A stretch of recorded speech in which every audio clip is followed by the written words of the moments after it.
Rajesh law centre में आप लोगों का स्वागत है। आज हम लोग चर्चा करेंगे कि अगर किसी व्यक्ति पर पॉक्सो एक्ट लगा है तो ये मुकदमा कहाँ चलाया जाएगा, किस कोर्ट में चलाया जाएगा, क्या ऐसा व्यक्ति यानी जो पीड़ित है वो अपना वकील प्राइवेट कर सकता है कि नहीं कर सकता है, क्योंकि पूरे देश में बहुत सारी जगह अलग अलग समस्याएं खड़ी होती हैं। मेरे पास बहुत सारे फ़ोन आए ऐसे कई अलग अलग राज्यों से भी, जहाँ पे ये बताया गया कि आप प्राइवेट वकील नहीं खड़ा कर सकते हैं। तो मैं उसका लीगल प्रोविजन आपको बताता हूँ क्या है, ठीक है। आइए स्टेप बाय स्टेप चर्चा करते हैं कि जब किसी व्यक्ति पर पॉक्सो एक्ट का मुकदमा दर्ज होता है, इस एक्ट के तहत मुकदमा कब दर्ज होगा, जब 18 वर्ष से कम आयु के बालक के साथ, -18 ईयर्स के बालक के साथ कोई सेक्सुअल ऑफेंस होता है, यानी कोई लैंगिक कृत्य किया जाता है, और यहाँ बालक में लड़की और लड़का दोनों का। तो ऐसी स्थिति में पॉक्सो की धारा लगाई जाती है, चाहे पॉक्सो की धारा 4 लगाई गई हो, चाहे 6 लगाई गई हो, ठीक है, चाहे वो 4-6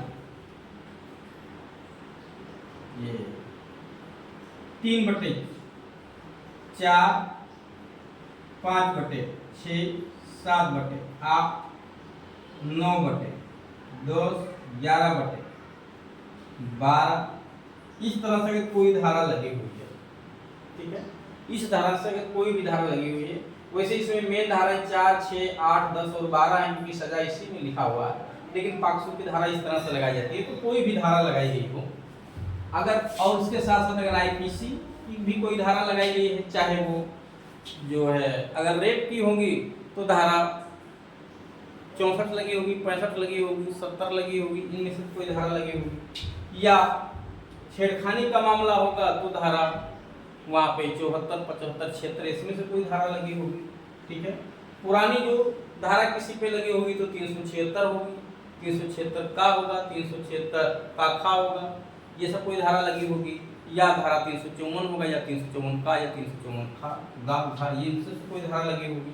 खैर जो भी धारा लगी होगी, ये केस कहाँ चलाया जाएगा, तो इसके लिए हर जिले में राज्य सरकार को ये पावर दी गई, राज्य सरकार को ये पावर दी गई कि एक विशेष न्यायालय गठित करें, विशेष न्यायालय गठित करने की पावर दी गई है।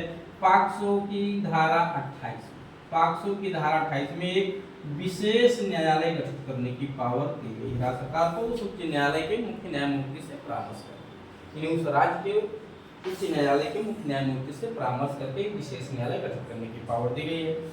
या एक अनन्य विशेष न्यायालय भी गठित कर सकती है, यानी जो उस जिले में जिला न्यायालय है, ठीक है, सत्र न्यायालय, उसी को पॉक्सो की भी शक्ति दी जाए, पॉक्सो की भी मामले सुनवाई करने के लिए दे दिया जाए, या अलग से कोर्ट बना दी जाए, अलग से कोर्ट बना दी जाए, जिसको एक्सक्लूसिव स्पेशल कोर्ट कहते हैं, और तो उसी कोर्ट में ये पॉक्सो के मुकदमे की सुनवाई होगी। कभी कभी आप देखते हैं कि जो कोर्ट पॉक्सो कोर्ट है उसी को और भी मामले सुनवाई के लिए मिले हुए, उसी समय SC/ST का भी मुकदमा सुन रहा, तो वो इस एक्सक्लूसिव पॉक्सो कोर्ट नहीं है, वो जो है विशेष पॉक्सो कोर्ट। वो क्या है, विशेष पॉक्सो कोर्ट है, यानी वहाँ के जिला न्यायालय को ही ये पावर दे दी गई है, ठीक है। तो जिला न्यायालय क्या करते हैं, किसी ADJ को पॉक्सो भी दे देते हैं, SC/ST के भी मुकदमे सुनवाई करने के लिए दे दिया जाता है। तो जिला स्तर पे हर जिले के मुख्यालय पे एक पॉक्सो कोर्ट होगा, उसी कोर्ट में ये मुकदमा चलाया जाएगा।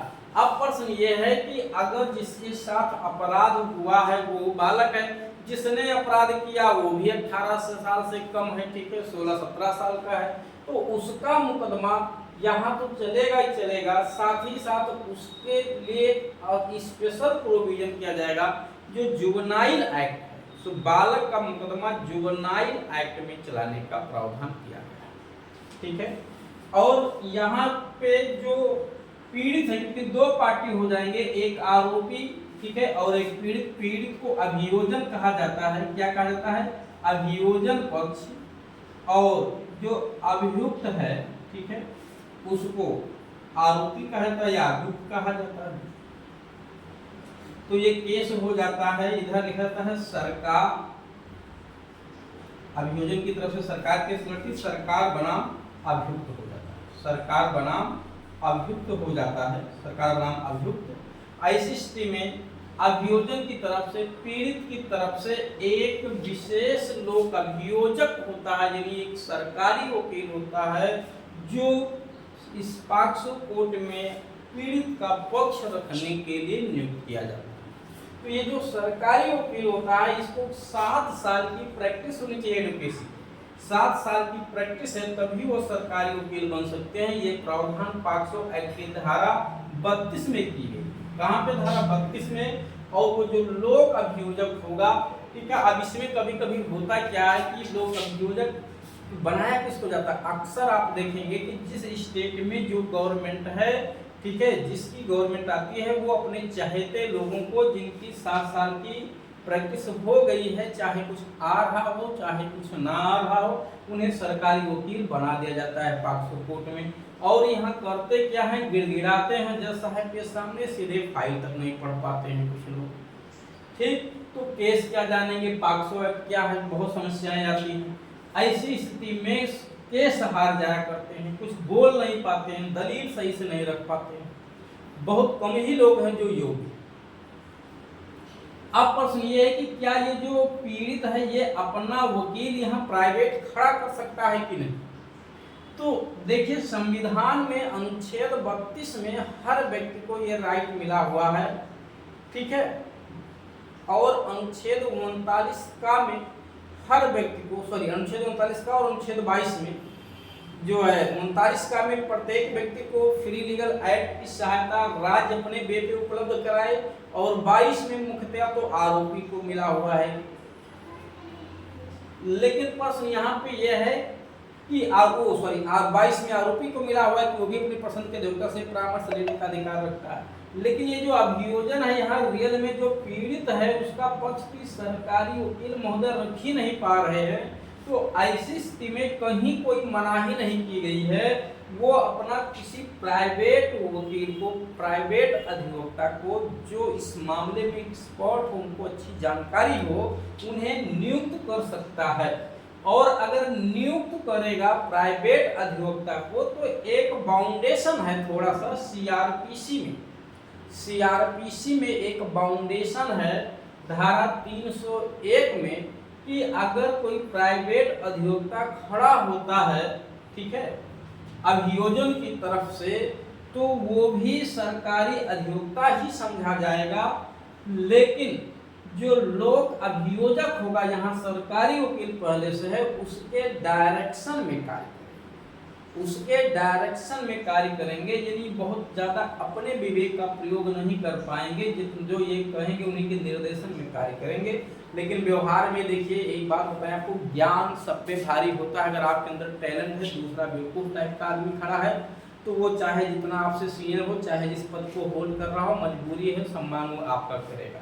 तो यहाँ पे जो प्राइवेट अधिवक्ता, प्राइवेट काउंसिल खड़े होते हैं, ठीक है, अगर यहाँ सरकारी वकील जो सरकार की तरफ से बैठाए गए हैं, अगर ये बेवकूफ टाइप के हैं, मैं सबकी बात नहीं कर रहा हूँ, नहीं पता चला हमारे पर मुकदमा ठोंक दो, जो है उनकी बात कर रहा हूँ।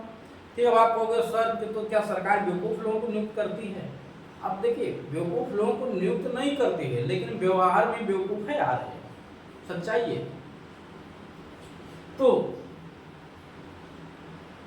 ऐसे लोग भी जो प्राइवेट अधिवक्ता काउंसिल खड़े होते हैं, उनके अंडर में काम करने लगते हैं, उनके निर्देशन में वही कार्य करने लगते हैं, वही एडवाइस मांगते हैं। ठीक है, तो कुल मिलाकर के आप अपना प्राइवेट काउंसिल खड़ा कर सकते हैं। मेरे समझ से कहीं भी कोई प्रावधान नहीं है जहां मना किया गया हो इस स्पेशल एक्ट के प्रोविजन के, क्योंकि यहाँ जब मना नहीं किया गया है तो सीआरपीसी में ये छूट है कि जो भी प्राइवेट काउंसिल खड़ा होगा उसके डायरेक्शन में काम करेगा।